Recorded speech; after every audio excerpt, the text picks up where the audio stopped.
Hello everybody, welcome back to my YouTube channel.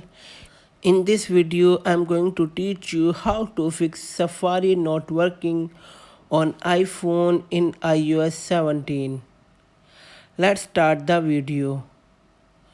Open settings menu on your iPhone. On the settings menu, scroll down and click on cellular. On the cellular menu, turn off cellular data. Now wait for 20 seconds, then turn it back on. Scroll down again and make sure that Safari toggle is on. Now go to previous menu,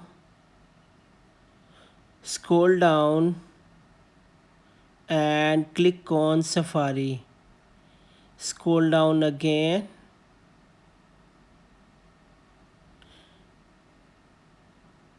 and click on clear history and website data.